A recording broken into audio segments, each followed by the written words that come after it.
Dear students, आज हम lecture number 4 के साथ जो है वो मैं आपके सामने हूँ।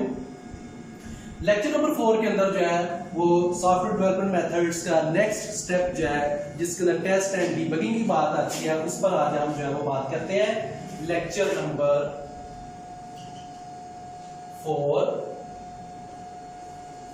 Test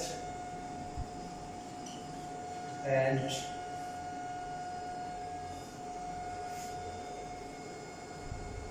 debug the program।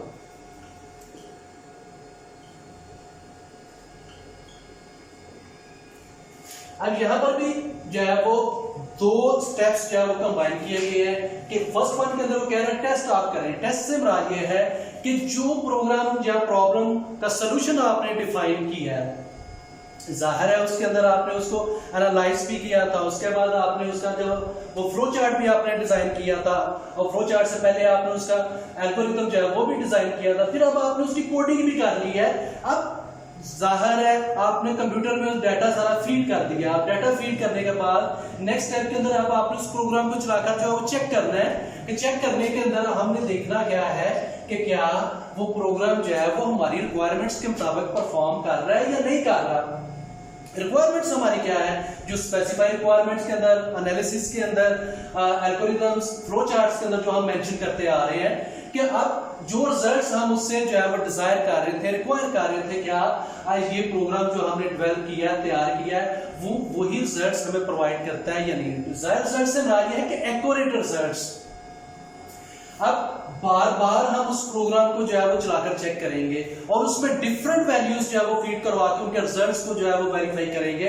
किसी ऐसा नहीं हम इसमें कर सकते कि एक बार प्रोग्राम को हमने चलाया है और उसमें वैल्यूज फीड करवाई है और हमें जो रिजल्ट मिला है, हमने कहा वैल्यूज फीड करवाने के बाद रिजल्ट्स जाहिर है हमें मिलेंगे।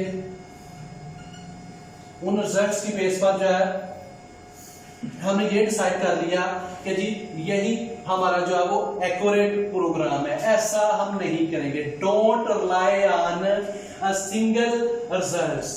आपने मल्टीपल वैल्यूज उसमें जो है वो फीड करवानी है और मल्टीपल रिजल्ट्स उसके जो है वो लेने हैं। तब जब आपने हर रिजल्ट्स आपको जो है वो हर प्रोग्राम की जो आउटपुट है वो आपको according to our requirements, according to जो है क्लाइंट रिक्वायरमेंट्स आपको मिल रही है, तो देन आप ये कर देना, फाइनल कर देना कि जो आपका प्रोग्राम जो है वो 100% ओके है, जाए ले जाए इसको जाकर आप चलाएं।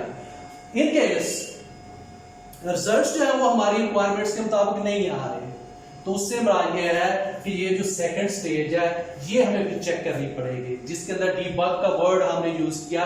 डीबग का मतलब होता है एरर्स।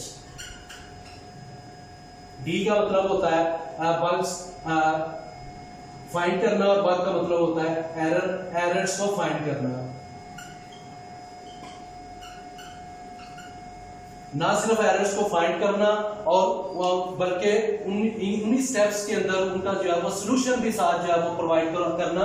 तो डीबग का बेसिकली मतलब क्या है, फाइंडिंग एरर्स को जो है वो फाइंड करना। डेफिनेशन भी अगर हम करते हैं तो डेफिनेशन के अंदर भी यही है कि जो आपके प्रोग्राम में बग्स है, जो एरर्स हैं, आप उनको फाइंड आउट करेंगे। ये बेसिकली जो एरर्स हैं आपके पास ये 3 टाइप्स के हैं।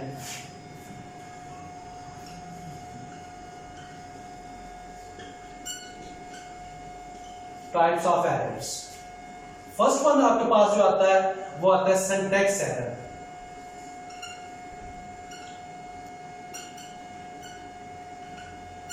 नंबर 2 पर हमारे पास आता है run time error.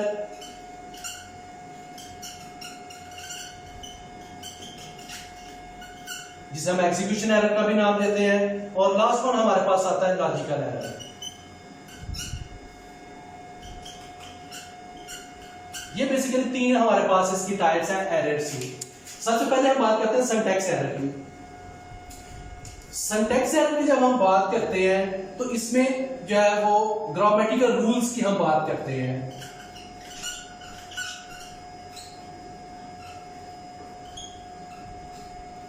Grammatical rules की हम बात करते हैं। सिंटैक्स की जो है वो हम बात करते हैं कि जो स्टेटमेंट्स हमने प्रोग्राम के अंदर फीड की हैं वो अगर तो अकॉर्डिंग टू रिक्वायरमेंट्स है, रिक्वायरमेंट्स क्या है, ग्रामेटिकल रूल्स है, अगर तो वो अकॉर्डिंग टू ग्रामेटिकल रूल्स है जो कि हमने कोडिंग के अंदर जो है वो स्टडी किया था उसका सिंटैक्स, अगर तो वो टू द पॉइंट्स हैं, उसके सारे रूल्स उसमें फॉलो किए गए हैं, तो ये एरर जनरेट जो है वो नहीं होगा, हमारे आंसर्स हमारी रिक्वायरमेंट्स के मुताबिक ही हमें मिलेंगे। अगर हमने कोई ग्रामेटिकल रूल यहां पर जो है वो फॉलो नहीं किया, फॉर एग्जाम्पल इसमें एक प्रिंट की जो है वो कमांड हम इस्तेमाल करते हैं आउटपुट के लिए, स्टेटमेंट है प्रिंट। जब हम टाइप कर रहे थे तो हमने यहां पर प्रिंट की बजाय जो हमने टाइप वहां पर किया PRNT, कुछ इस तरीके के स्पेल्स हमने वहां पर जो है वो फीड करवा दिए, या PRIT या PRIN, यानी कि जो एक्चुअल है वो हमारे पास ये है कि प्रिंट, अगर तो ये लिखेंगे तो ये GW बेसिक के मुताबिक जो है वो बिल्कुल एक्यूरेट स्टेटमेंट है, इसके मुताबिक हमें आउटपुट जो है वो मिल जाएगी। लेकिन हमने जब वहां पर जो है वो फीड करवाया, डाटा फीड करवाया, हमने स्पेलिंग्स वहां पर राइट डाउन किए, तो हमने कुछ इस तरीके का जो है वो फीड करवा दिए जो कि गलत है, तो वहां पर जो है वो एरर जनरेट होगा जिसको हम सिंटैक्स एरर का नाम जो है वो देंगे। अब ये कैसे हमें पता चलेगा कि ये एरर जो जनरेट हुआ है वो सिंटैक्स एरर है? वो बेसिकली इसके अंदर जो कंपाइलर और इंटरप्रेटर, जो 9th के अंदर आप लोग जो है वो स्टडी कर चुके हैं, अगर नहीं किए, कंपाइलर और इंटरप्रेटर की अगर हम बात करते हैं,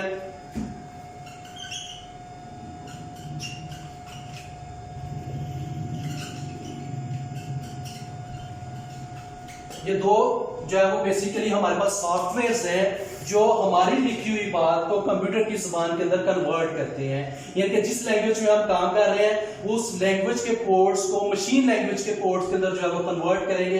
कंपाइलर क्या करता है, ये होल प्रोग्राम को एक साथ जो है वो कन्वर्ट करता है कंप्लीट को, और ये लाइन बाय लाइन जो है वो काम करता है। ये दोनों सॉफ्टवेयर जो है वो इस्तेमाल होते हैं, डिफरेंट लैंग्वेजेस जो है वो इनका इस्तेमाल जो है वो करती है।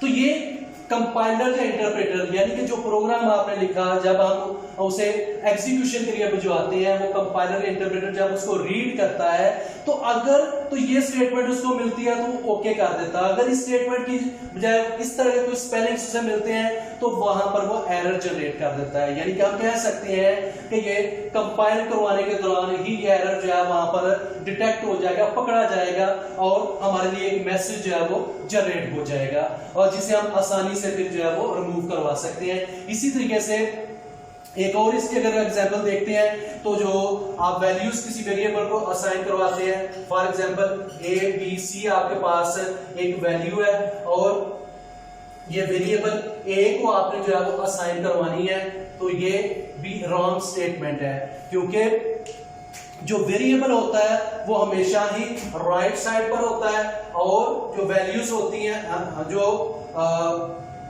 वेरिएबल होता है वो हमेशा ही लेफ्ट साइड पर होता है और जो वैल्यूज उसकी होती है वो हमेशा ही राइट साइड पर होती है। हमने उसको उलट जो है वो कर दिया, तो कंपाइलर इसको जो है वो डिटेक्ट करेगा और एरर के अंदर इसको जो है वो डीबग करवाकर हमें जो है वो मैसेज दे देगा। तो ये बेसिकली जो है वो सिंटैक्स एरर है हमारे पास।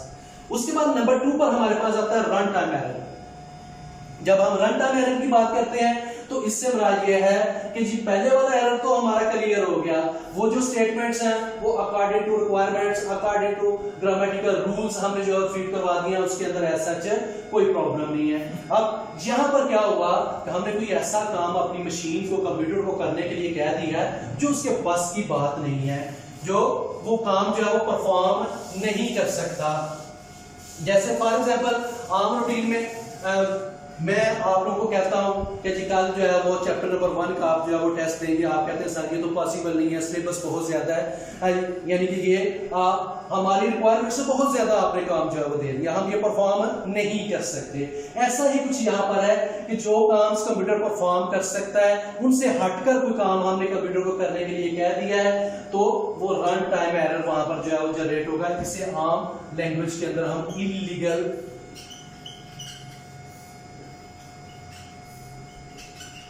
इलीगल ऑपरेशन का भी नाम हम देते हैं कि लीगल नहीं है कंप्यूटर्स के लिए। फॉर एग्जांपल आप इसे क्या कहते हैं, किसी भी नंबर को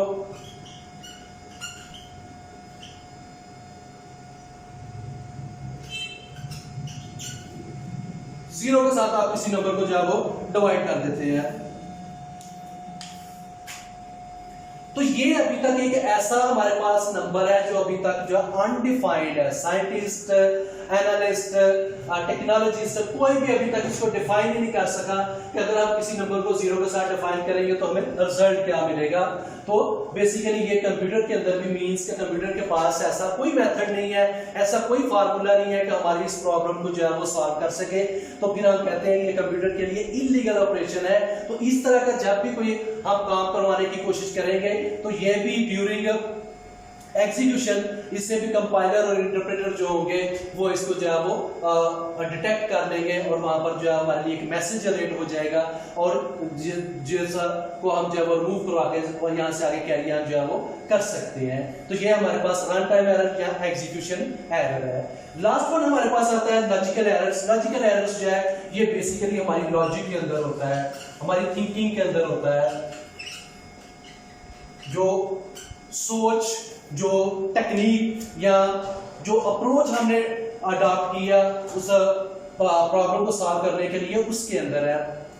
कंप्यूटर का इसमें कोई फॉल्ट नहीं है, प्रोग्राम का इसमें कोई फॉल्ट नहीं है। ये जो हमने उसे बताया उसके मुताबिक ये रिजल्ट्स हमें प्रोवाइड कर देगा, लेकिन वो रिजल्ट्स जो है वो हमारी रिक्वायरमेंट्स के मुताबिक नहीं होंगे। ये सबसे डिफिकल्ट हमारे पास एरर है क्योंकि इसको ना तो कंपाइलर डिटेक्ट करता है और ना ही इसे इंटरप्रेटर डिटेक्ट करता है। उसकी रीजन क्या है कि इसमें जो है वो सारे का सारा काम जो है वो प्रॉपर हो रहा होता है। जो सिंबल्स आप इस्तेमाल कर रहे होते हैं वो अकॉर्डिंग टू रूल्स होती हैं, जो आप स्टेटमेंट्स इस्तेमाल कर रहे होते हैं वो भी अकॉर्डिंग टू रूल्स होती हैं। तो इसके अंदर प्रॉब्लम सिर्फ यही होती है कि प्रॉब्लम क्या होती है कि हमने नंबर को सब्ट्रैक्ट करवाना था तो आपने गलती के साथ या जैसे भी आप समझ लें इंसिडेंटली आपने वहां पर माइनस की जगह पर जो सिंबल फीड करवा दिया वो प्लस का करवा दिया। तो जाहिर है अगर ये आपके पास 4 और 2 ये दो नंबर्स हैं आपके पास तो यहां पर आपको आंसर जो है वो 2 मिलेगा, लेकिन अगर यही आप इसके लिए इस्तेमाल करते हैं तो आंसर आपको यहां पर जो है वो 4 मिलेगा। तो यहां पर ये बिल्कुल टू द पॉइंट्स आंसर्स हैं। यहां पर इस स्टेटमेंट के अंदर कोई फर्क नहीं है, लेकिन फर्क कहां पर है कि हमें प्लस वाला सिंबल रिक्वायर्ड था लेकिन हमने वहां पर जो है वो सब्ट्रैक्शन का सिंबल जो है वो इस्तेमाल कर दिया। तो ये हमारी ओन मिस्टेक है, इसमें कंप्यूटर की कोई प्रॉब्लम नहीं है। तो ये अगर इस तरह की प्रॉब्लम जनरेट हो जाए तो फिर हमें प्रोग्राम को थारोली जो है वो स्टडी करना पड़ता है, स्टेप बाय स्टेप हमें उसको जो है वो स्टडी करना पड़ता है। एक एक स्टेप के अंदर हम चेक करते हैं कि किस जगह पर कोई कॉमा हमने एक्स्ट्रा लगा दिया है, किसी जगह पर कोई सिंबल हमने एक्स्ट्रा लगा दिया है या सिंबल हमने जो है वो और लगा दी है। तो वो फिर वन बाय वन हम चेक करके इसको जो है वो करेक्ट करते हैं और तब हमें टू द पॉइंट इसका आंसर जो है वो मिलता है। तो डियर स्टूडेंट्स ये आज का हमारा लेक्चर था जिसके अंदर हमने डिफरेंट टाइप्स के 3 जो है वो एरर्स स्टडी किए और इन एरर्स की एग्जांपल्स भी हमने स्टडी की। प्रोग्राम के अंदर ये तीनों बहुत इंपॉर्टेंट है हमारे पास जब भी हम प्रोग्रामिंग करते हैं। तो अगर ये इन एरर्स का हमारे पास नॉलेज होगा, इनके बारे में हम जानते होंगे तो प्रोग्रामिंग हमारे लिए जो है वो आसान हो जाएगी। तो अपना ख्याल रखें और नेक्स्ट लेक्चर में मुलाकात होती है। अल्लाह हाफिज।